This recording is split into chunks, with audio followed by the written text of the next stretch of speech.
Welcome in, everybody. As you can tell, not at home, on the road, San Diego, taping this on a Friday afternoon, show number 300. Wow. I started this thing with Julie Browman, going way back now, 300 shows, almost 6 years, right? In July of, what would that be, 2019.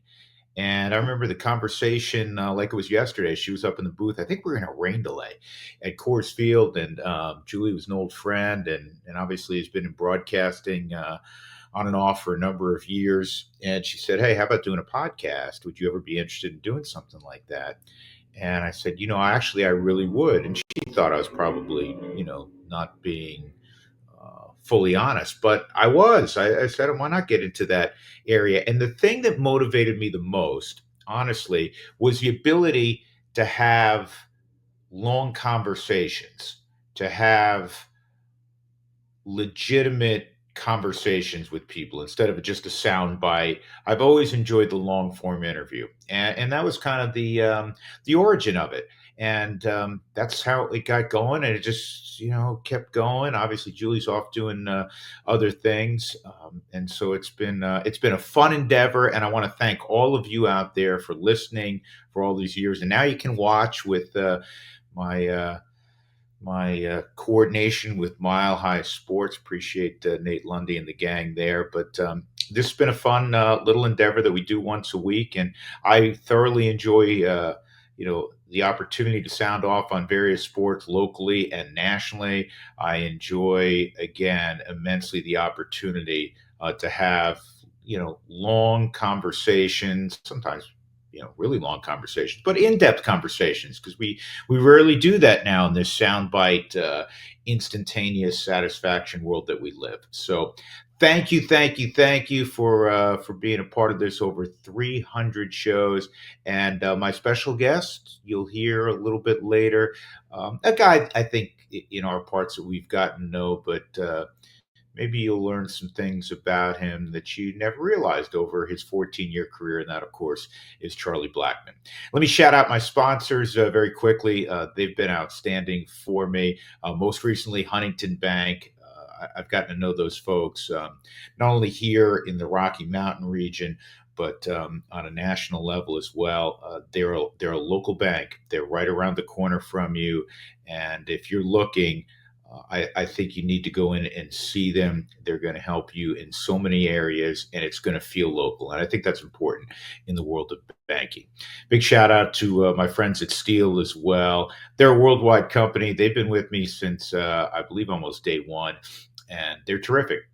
If you need to get your property in order, they're the folks you go see. Whatever the project, they have a tool or a vast number of tools that will help you get that yard, get that property looking pristine. Now it's a great time. We're in the midst of spring. SteelUSA.com, STIHL, SteelUSA.com. And you can find a Huntington Bank at HuntingtonBank.com as well. All right, we're going to get rolling. I'm sitting here on this Friday afternoon. It's Masters Week. I love the Masters. I absolutely adore the Masters. For years and years, wanted to watch Tiger. We all wanted to watch Tiger. We were riveted by what he was able to accomplish, sensational shots. No greater golf shot. We can have this conversation in 50 years. There will be no greater golf shot than that shot on 16 where he's off the green and he pitches it on and it trickles and trickles and trickles, and then the Nike logo sits there for an extra second and a half, and then it drops in the cup. I think it was the greatest golf shot ever. It was amazing. And he's had a long list of them, but we don't watch Tiger much anymore because of all of the injuries, and you know that story. So the guy that I like to watch now, the guy that I'm hoping to see win because he has 3/4 of the Grand Slam, that's Rory McIlroy. And perhaps when you listen to this, Rory maybe already have done special things, but I can tell you that through the first two rounds, yesterday he blew a four-shot a 4-under round, turned a 4-under round into an even par round. And then he was kind of pedestrian on the front nine on Friday when I'm watching him. And then he went off on the back and he ended up at 6 under. So I'm really looking forward to the weekend watching it here in San Diego. Perfect place to watch it because it is always sunny out, and the weather here is absolutely gorgeous, as you'd expect in San Diego. We'll get to baseball in a moment and the Rockies specifically, but I want to talk about the biggest news in the Rocky Mountains. Really, is a national story. Mike Malone getting fired with just 3 games to go. Probably less as shocking was that Calvin Booth also was let go. You could see that coming with the composition of the roster this year. And I know there are a lot of people that are saying this is completely unfair. This is the all-time winningest coach in Nuggets history. This is a guy that led them to a championship a couple of years ago. And I get all of that. I really do. And I can sympathize with those that feel that way. The other side of it is this is professional sports. Not only the players are ridiculously well compensated, so are the coaches. And so when we use phrases like feel sorry for, I prefer to take that phrase and utilize it for groups of people that you genuinely have sympathy for. And that's away from professional sports and the largesse that is available in professional sports. So I don't feel sorry for what transpired with Mike Malone. In some ways, he made his own bed from this perspective. He has been saying for weeks on end that the team doesn't play hard on defense, and they're not listening to me. And when you repeatedly say the team is not listening to me, you're basically saying you've lost the locker room. They've heard the same voice for so long that they've now tuned it out. And if you are Josh Kroenke and Stan Kroenke, you look at this team and say, hey, it's still very talented. We have the best player in the world. Yes, it's short from a bench standpoint. Yes, there's been some injuries, but we still believe we can make significant noise with this roster in the postseason. And then you are obligated to all of the fans that buy tickets to not just say, well, we don't want to fire the coach with just 3 games to go. When you see this train heading off the tracks, if you truly believe that they can make noise, you have to sit back as an ownership group and say, what will give us the best opportunity? And they obviously arrived at removing Mike Malone because they're not listening to him, and maybe sending shockwaves through that locker room would be the best way to get the most out of this club with just a couple games left now in the regular season and heading into the playoffs. We'll see if it makes a difference. We'll have, no way of knowing, because had they kept Mike Malone, we don't know what would have transpired, obviously, in the postseason. But I do understand it from that perspective. And it's professional sports. It's played by big boys. It's managed by big boys. And though it may seem unfair, we'll find out if it was the right move. Because I know this much. It's pretty obvious that at the end of the year, and they said as much, Josh Kroenke said as much, that they were going to remove Mike Malone and they were going to remove Calvin Booth. And now they do it a week or so earlier to see if it will, again, shock and motivate this club to be as good as they potentially can be to begin the playoffs. So, I understand it. Good luck to David Adelman, and we'll see. We'll see where it goes. At least the first outing against Sacramento looked a whole lot better. It looked a whole lot better. If you're a fan though, and you're looking on, and you're saying, "Boy, Nicola's had a unbelievable year." You know where I stand. Jokic should win the MVP again. Doesn't look like he's going to win it. You have this all-time great, and you're obligated to put the right people around them and put them in the best position to win, hopefully, multiple championships. We've seen one already, so I get it. I understand it. It's not always fair in professional sports. Mike Malone's going to coach again. Still a young guy. He has a great resume. He's going to coach again. If he wants to, he'll be coaching next year, I'm sure, somewhere. On to baseball. Since we last visited, Zach Veen was brought to the big leagues. I know a lot of you are excited about that. I'm tremendously excited about that. He had a very solid spring training, and he brings an energy, he brings a dynamic that the Rockies need. They need to steal more bases. They need to, play with a little bit of a tude. And this kid brings tude. Now you still got to put the ball in play. You still got to, do things that allow you to run the bases like he can. You have to get on base first to be able to run the bases. I understand that, but I'm glad they brought him up. I'm glad they brought Chase Dolander up.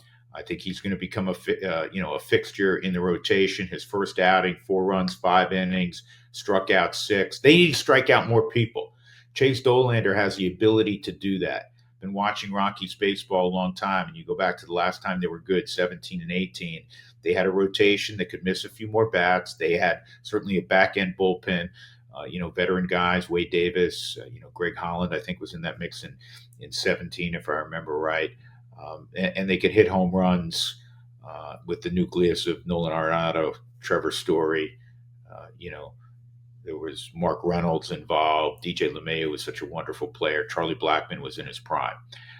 Now we need to see who this next group is that's going to help raise the bar. I've said this countless times. I've said it till I'm blue in the face here and everywhere else. Bring those young guys up, play them.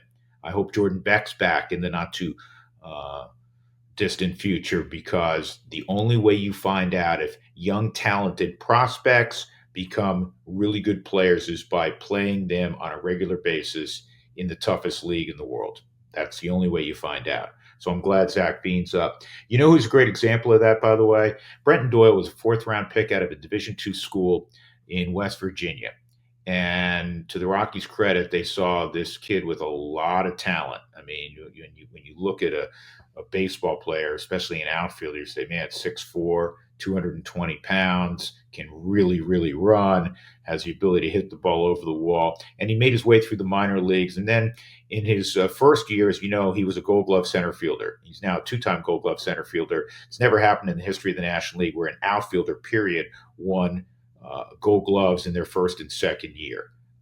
His greatness is without question as a defender in a place where you need an absolute elite center fielder and really good players on the corners as well because of the vastness of the outfield at Coors Field. He went from not a good offensive player, let's be honest, in year 1 to in year 2, a very good offensive player. I mean, the jumps, the strides he made offensively, we talk about all the time on the broadcast, remarkable. His swing and miss, his strikeout percentage went from above 35% to in the 25% range. And this year, early on, he's in the mid-teens. Major league average is about 22.5% of the time that guys strike out. Last year, he had 23 homers. He stole 30 bases, and he has been leading them. After, the start has been horrendous. We understand that. But he's been leading them offensively at the leadoff spot. As we get ready to walk down the street a little bit later and watch the Rockies start the series at Petco against the Padres, the Rockies are being led by Brenton Doyle, who has 12 RBIs in 12 games. So you got to find out, all right, who else is going to join this party? We know Ezekiel Tovar is a wonderful talent. Michael Toglia is starting to show signs of getting going. He obviously had a very good year, or a very good second half after he was recalled last year. So let's see it from Veen. Hopefully in the not too distant future, let's see it from Beck.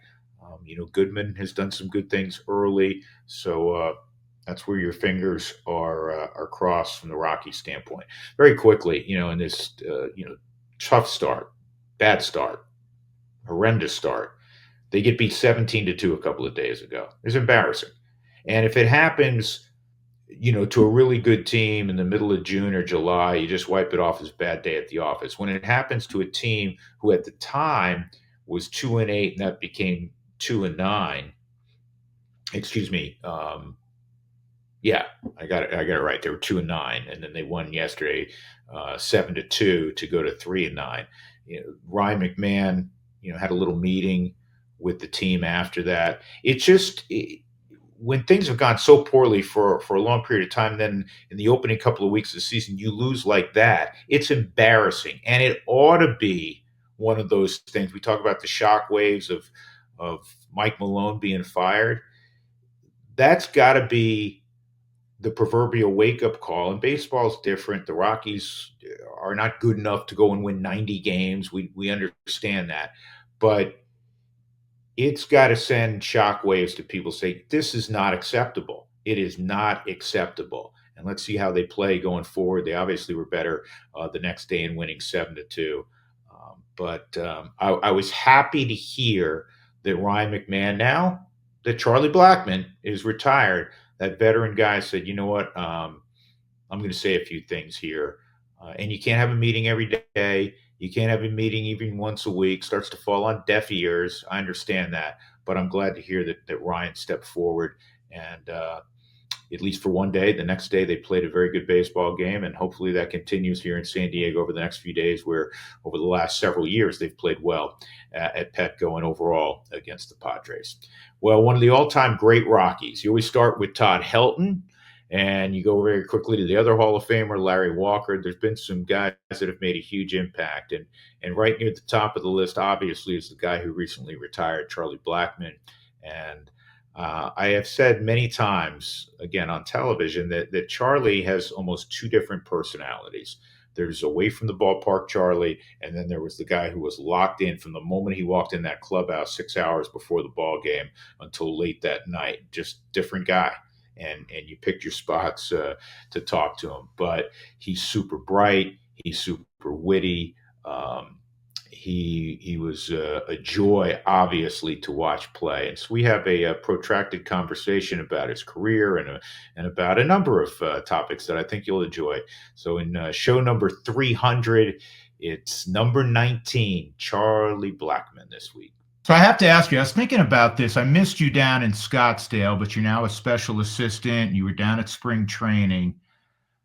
The first spring removed from putting on a uniform, not to coach, not to be an advisor, but to swing the baseball bat and get yourself ready to play in the toughest league in the world.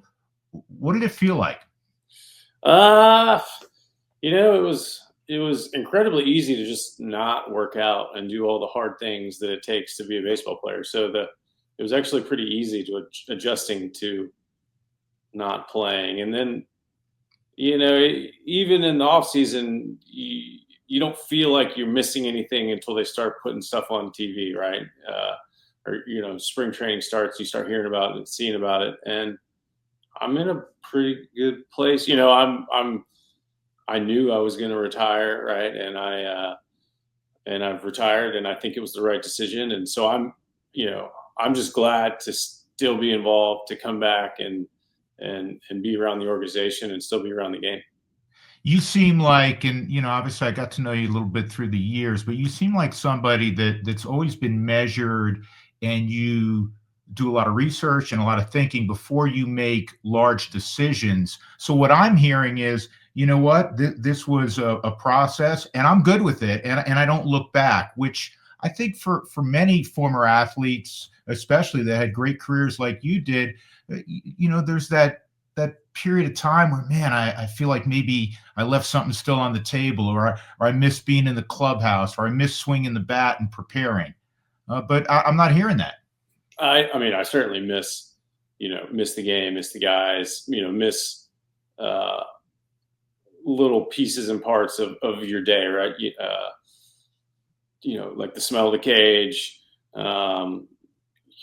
just playing catch, like little things I really miss. But I think if I had some regrets, it would be much harder. And if I thought I could still do it at the level and the length of time that it is required to play if I thought I could still do it really well, it would make things harder for me. But it's just, the game is so hard. It's getting played so much better.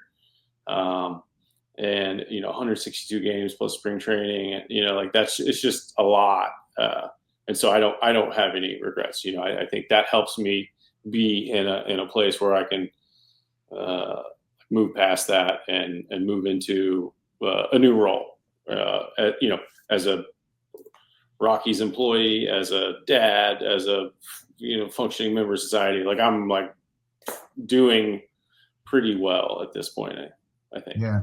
Do you know what's interesting? Last year, and I said this on the air many times, Charlie, I felt like, and this is a tribute to you and not a slight to any of your teammates, but I felt, day in and day out, even though maybe your numbers at the end were not nearly as accomplished as when you were in your prime, I felt like you gave the Rockies the team's best at bat night to night when you were in there.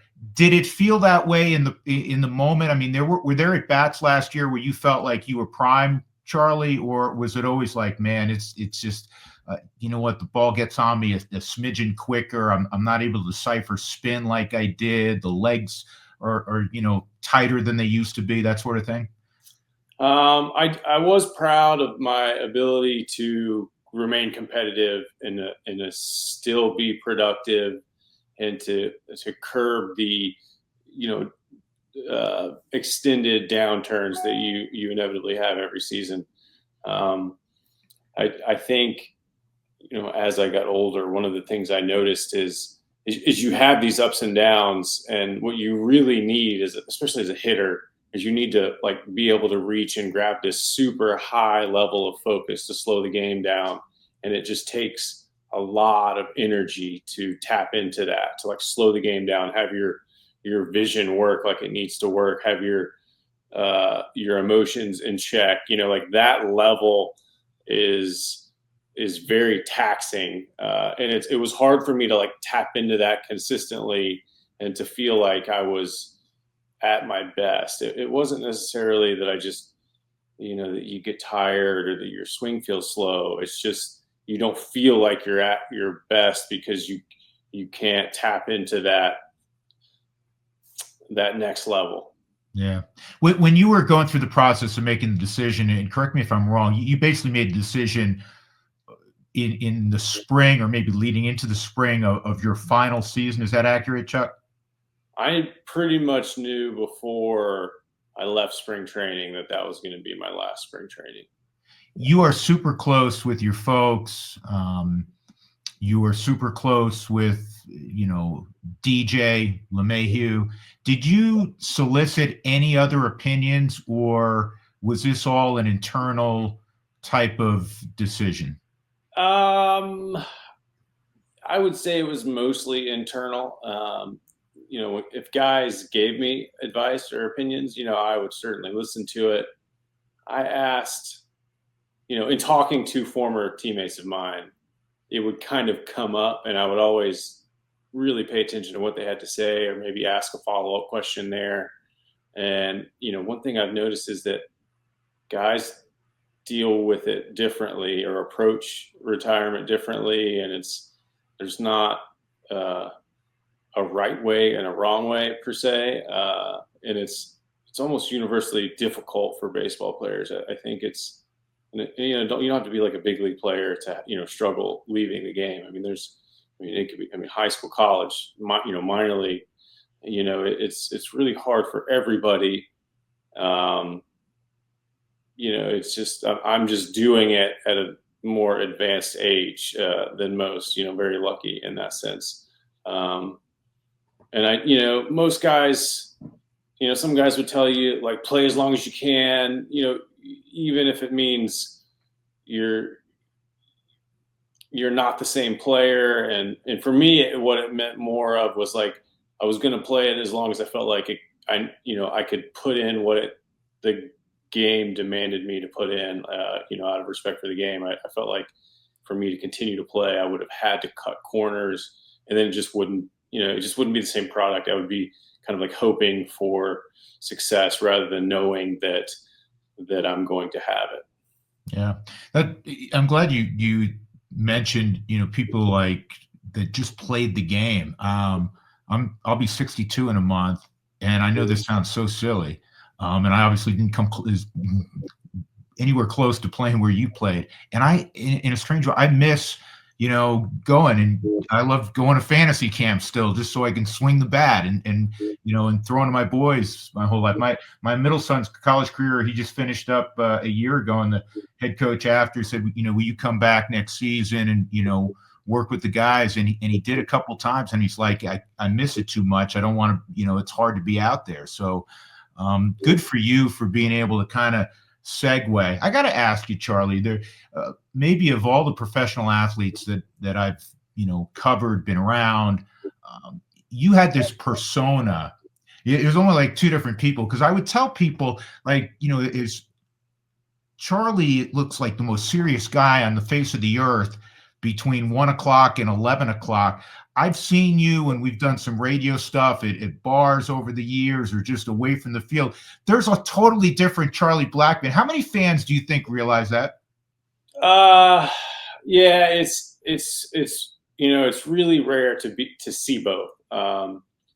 It's kind of one or the other. Like my best friend's never seen me as baseball Charlie, right? And that's only for my teammates and my people inside the bubble there. And it's kind of like even my close. It's only like the closest of my family like understands it, right? Because usually it's a very rigid line for me.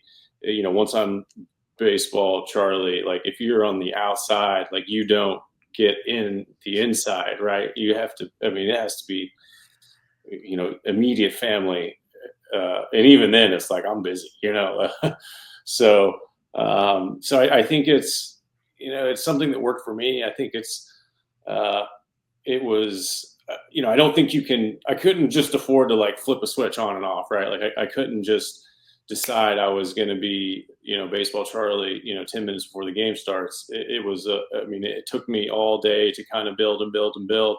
And, even from pretty early in the afternoon when I got to the field, I knew there was a game that night. I only had a certain amount of time to prepare. I wasn't there really earlier than I need to be, but I also wasn't there late missing stuff. So if I was there, it was because I've spent as much time at home or resting or with my family as I could in order to still get ready for the game. So that means when I was at the field, it was like I needed to do this and this and this, right? So, yeah, like two very different people depending on how you know me.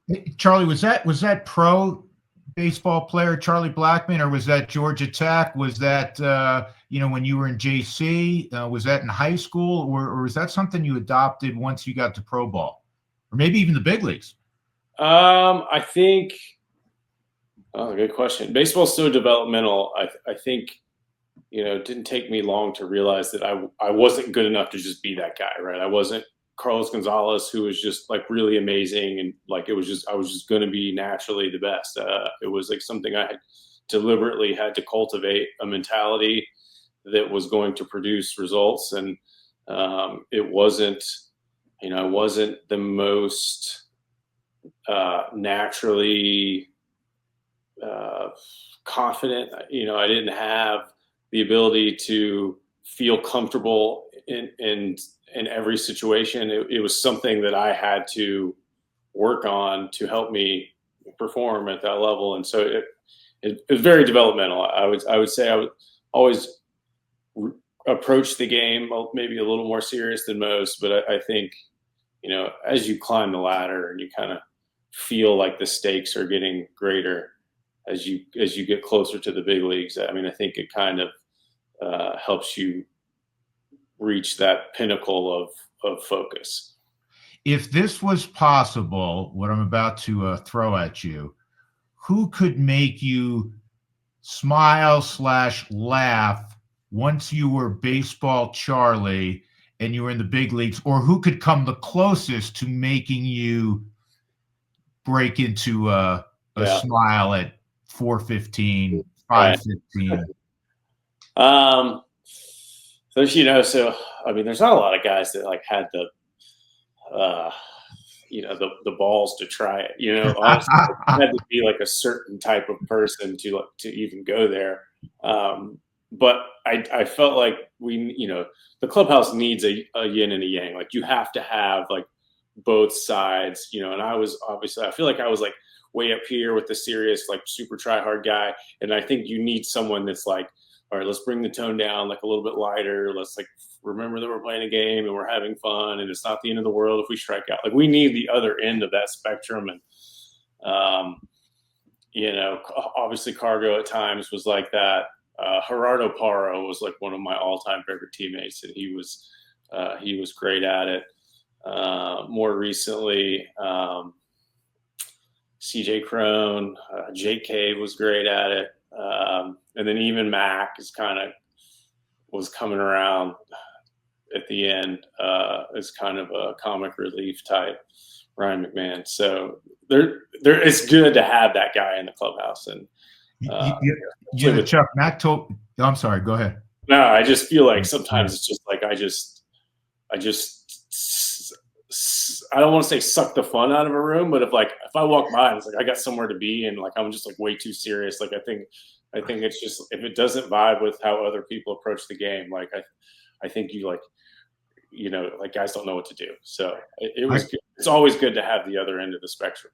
I got two stories for you. One, I may have said this to you after the season was over. I certainly wouldn't have brought this up during the season. And I have one Mac told me recently. So very quickly, there was a game a couple of years ago, Charlie, where Austin Gomber, probably like 3 years ago, Austin Gomber had a rough first inning, but got through it. But threw like 40 pitches. And so Buddy told him at the end of the inning that, listen, we're good. Hey, you're okay, man. We're just going to push delete, move on, but we're going to go to the pen. And he was furious. And so he's now on one end of the dugout, kind of yelling in the direction of Buddy. I mean, these things happen. People, I think, who are good fans realize that guys can love each other, but, the intensity of the moment. And I think Herman was there and Senza kind of trying to calm him down. Well, you came up the stairs of the dugout because you're preparing a hit and you'd been downstairs and you walk right past this like 12-car accident and you never looked, you never changed your expression. You just walked by. And I was like, that is the intensity of Charlie. Do you remember that at all, by the way? No, I didn't. I guess I didn't notice the situation. Yeah. Or if I did, I just realized it wasn't going to help me get a hit. So I just kept going. Exactly. And Mac told one to me recently. He said, one day I'm sitting in the clubhouse and I know like when Charlie starts to, I don't know how it works, Charlie, maybe at 6:15, you put your spikes back on after, BP's way over, et cetera, whatever you do at like 6:15 or 6:05, Mac realized the timing of it was slightly off because he always followed what you did. Like if you started putting your spikes on at 6:05, that's when Mac did. But it happened later than usual. And he looked at at the clock or whatever, and he goes, "Oh my God, something's off." And he was like in a minor panic because you had done something that you don't normally do time-wise. Yeah, for sure. Mac's locker was next to mine, and by choice. And we, I do my thing, but it's pretty consistent, and he has his thing that he does is pretty consistent. And so there's a few times like during my pregame and his pregame where we cross. And if for some reason we notice that this is, instead of being here, that I'm over here and he's over here, now it's like somebody's wrong, like something's wrong. There's been some miscommunication, is he not playing? Is this guy hurt? Is the game time? A lot of times it's like, maybe this guy thinks it's a 7:10 game and it's a 7:05 or 7:02 game, so then we have to like get to the bottom of it, it's like, what, is it game time? Like, what is it? Or, is there some, cause a lot of times like, well, if he came out to stretch late, it's like, maybe he needed like extra time in the training room. There's something wrong with his body. How you feeling? And maybe it's as simple as like, we got the game time wrong. Yeah. Did, whether it was mom or dad, your wife, could anybody in the midst of the season kind of give you shit about how you were? No, not like seriously or joking. No, joking. Not like, why? Because everybody understood this really worked for you. I mean, you were a great player. It worked for you. But just to kind of bring levity to the situation. Yeah, I mean, I think it was usually up to me to say it out loud, and then other guys could like sort of laugh about it, if things weren't going well. But no, I mean, I think early, my dad's super competitive, and so sometimes early, I think he would say, like throw something out there, like, hey, things aren't going well. I think you need to do, whatever this. And he might not have been wrong or whatever. And then I would like drop a like brick house on him in terms of like, well, I thought of that, and then I did this, and then I did that, and here's the problem, and here's the outlook of what that changed, and then I think he quickly realized that like it's probably more thought that goes into it than meets the eye, and he kind of like left me alone after that. Not that I think he just felt like I had it handled most of the time. But no, there wasn't a whole lot of productive criticism, I would say, that wasn't coming from myself. It's interesting. So I think people understand that for so many years, you were the North Star, if you will, in that clubhouse. But I don't think people realize that your North Star, the first, whatever it was, portion of your career, certainly after the trade, was DJ LeMahieu. You told me on a couple of occasions, Charlie, when DJ was here, even though people look at you for this and did in the last half of your career, if you were unsure about something, whether it was a baseball thing or really anything within getting prepared, you turned to DJ, didn't you? Absolutely. He had such a, his feel was incredible. He was like, had his fingers on the pulse of everything that was happening in every game and what the situation was and what it called for. And, and there's times where, I'm like usually right. Like just ask me, I'll tell you, like, I'm pretty much right. But, like sometimes I'm like only mostly right. And in that situation, I'd have to like talk to DJ and be like, hey, what do you think about this? Or, and then he was like always right. So there are some situations where, this particular spot in the game, this is what I was thinking. Like if I needed to talk to someone about it, it would be DJ. Do you ever lament? I know you're always a forward thinking individual, but do you ever stop, especially now that the career is more recently in the in the rearview mirror, if you will. Do you think about 18 and how close? I mean, tied with the Dodgers and think about that team, yourself, obviously DJ and Nolan were still there. Trevor was at shortstop, and Mark was at Reynolds was at first base. Do you think about that and do the what if game? I'm not big on the what if game. And I'll tell you why. It's because we played the game and found out what happened, right? So I think the way I like to approach it is if I'm playing a game that night, I've done everything I can do to put the best performance on the field. Scouting, preparation, my swing, my brain, like whatever it is, like that's the best I'm going to be. So like I can pretty much say like that's my result, and not think that there was much left to chance. So you kind of like the ball never lies, I guess. I think that there were some good teams, right? Like that's a good team. Things could have been different. But ultimately, like I can look at that situation and say, like if I'd have gotten another hit, yeah, things might have been different, but like I did everything I could do to get to where I was. And if I didn't get a hit, it was like, I got beat. It wasn't a luck thing or, this or that.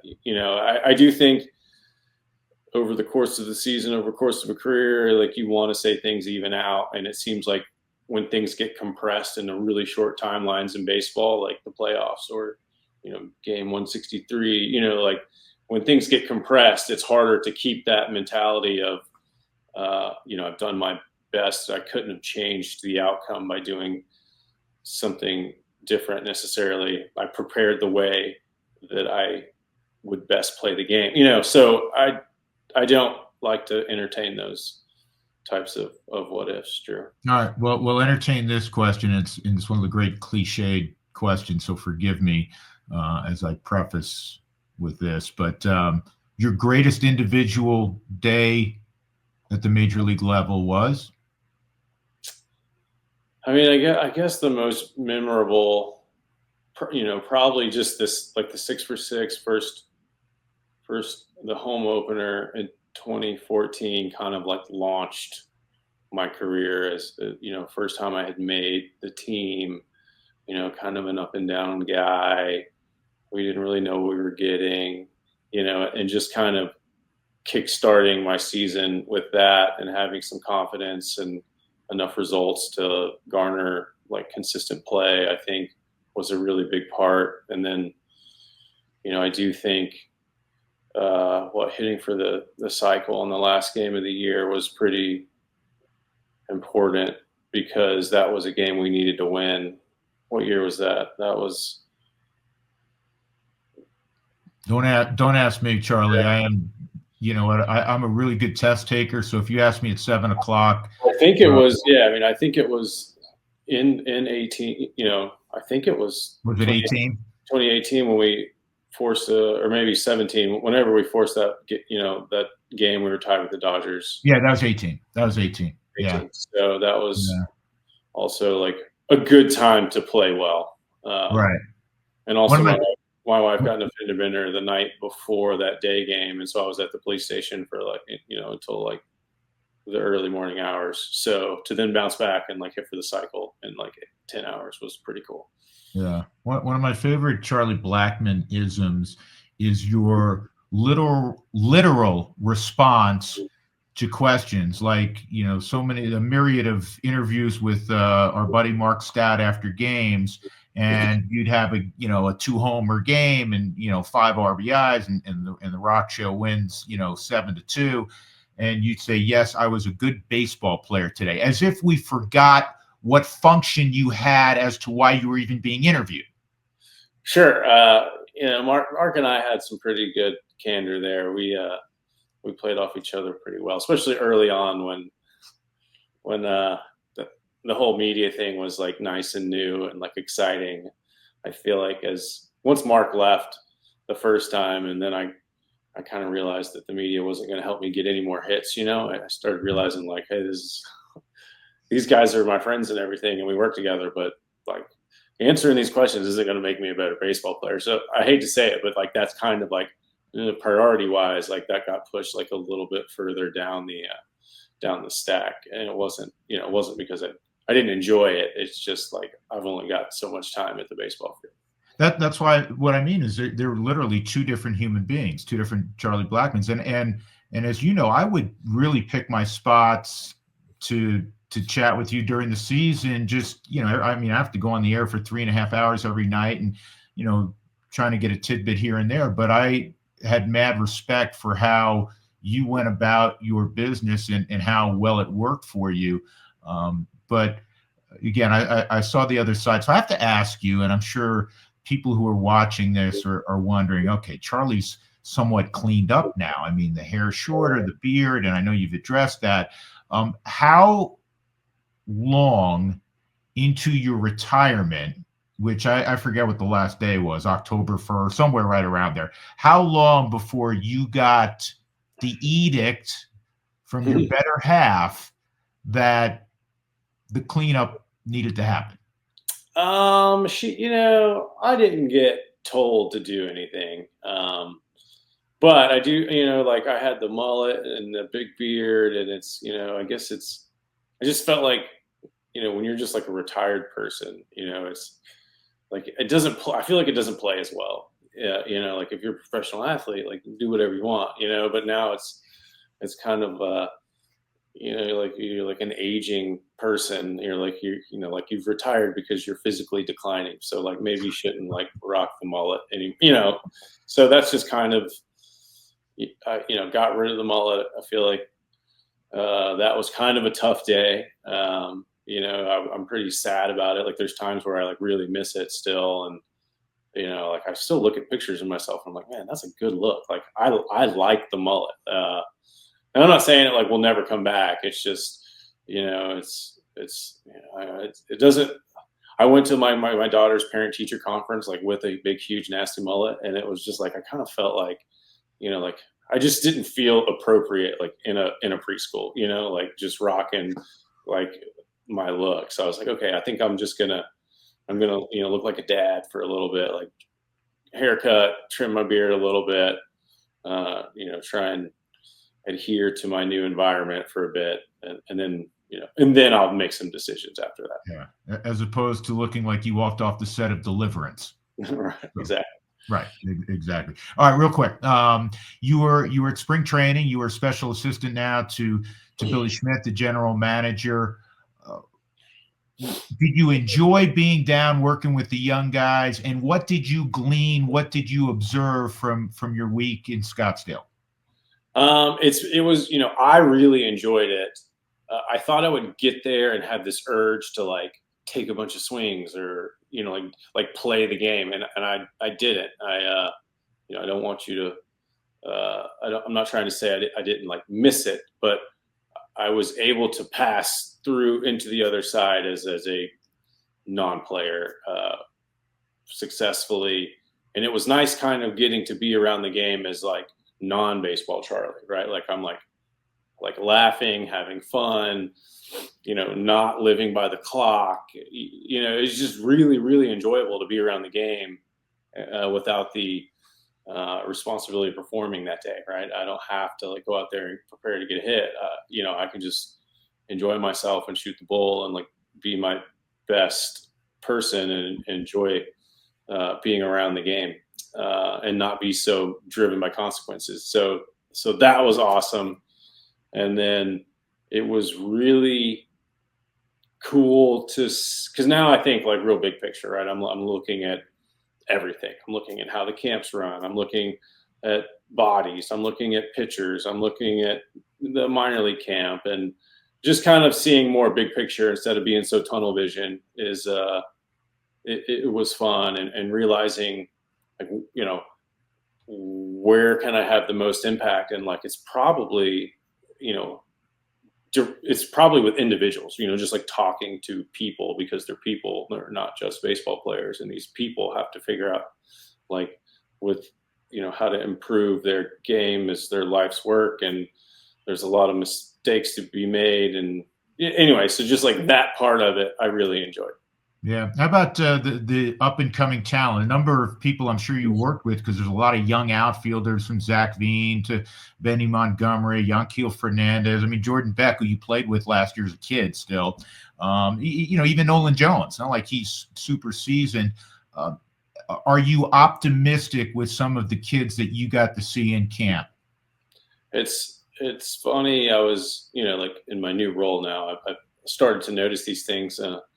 And I'll compare it to like, I show up to camp and I was just looking at a picture over here, and it's like me, I'm with Nolan and DJ. I'm at the All-Star game, and it's like I'm like pretty tall compared to like all the people that I'm around. I'm like 6'3", pretty big for a hitter. Like 6'4" is kind of like the upper threshold of like your prototypical good hitters.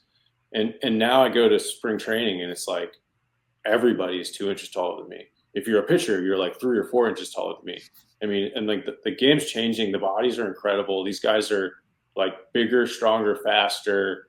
It's starting to remind me a little bit of, of like upper level football or basketball, in the sense that like the beauty of baseball used to be just your baseball skills. And it still is. Like that's the great equalizer. Like hand-eye, can you hit, can you throw, can you catch? And you don't have to fit into a stereotypical body type for that. But it certainly helps if you're bigger, stronger, faster to do all those things. And that's what these players look like now. I mean, all of the pitchers I've never heard of, that even guys like, it's not like we spin a first round pick. It's like some other guys like, oh yeah, he's like mid upper 90s with a really good something else. And these guys they just look better at younger ages than, the comparable time when I was at that stage in their career. I mean, the game is getting harder for sure.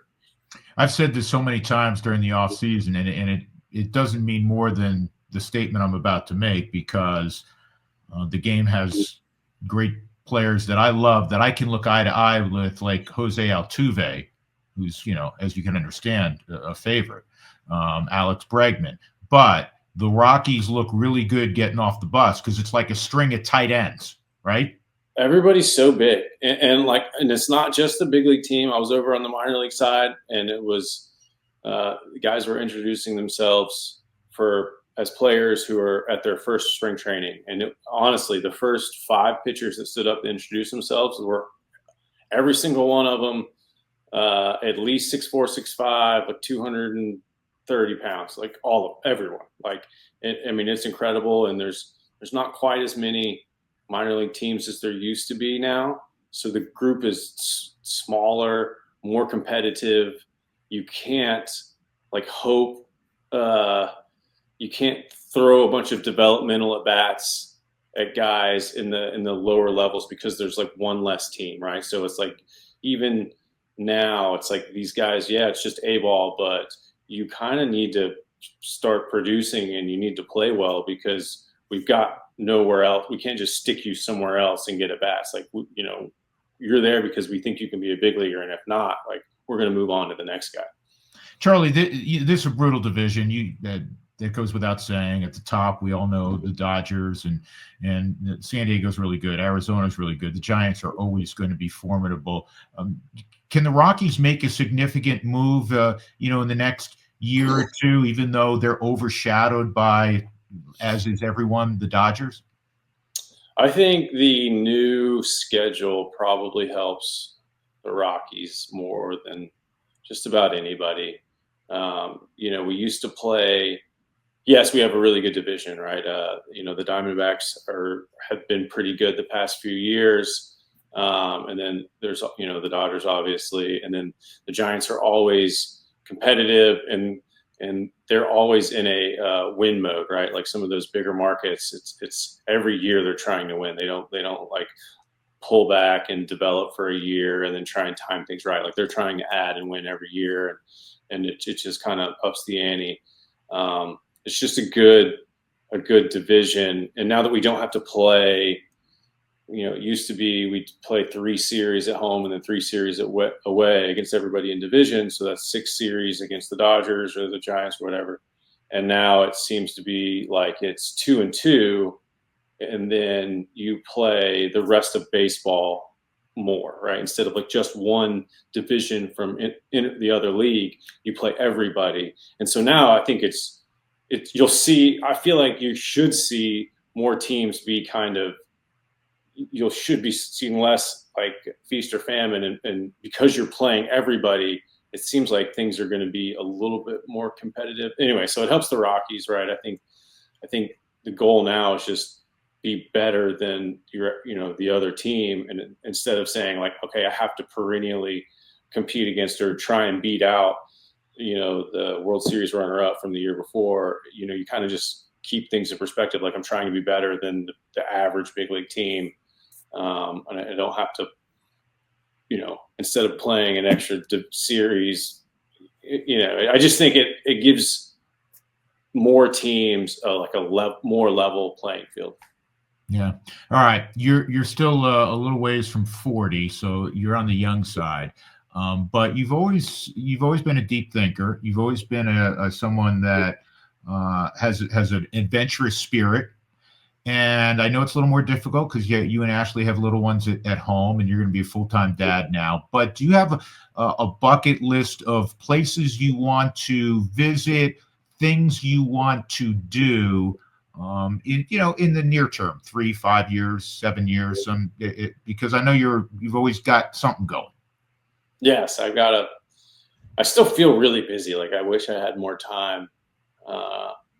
And I have a long list of things that I want to do. So as soon as I accomplish something, I enjoy like striking it off the list, but I feel like I'm adding more things to the list than I'm taking off. And so I do, there's a lot of like family time I feel like I need to catch up on. I want to travel with my family a little bit, take my wife on a few trips.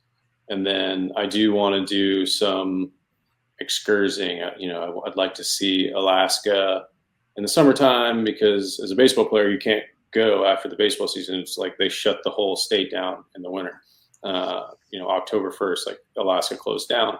So, Alaska is one thing I want to do. I want to go to South America, do some cool stuff down there.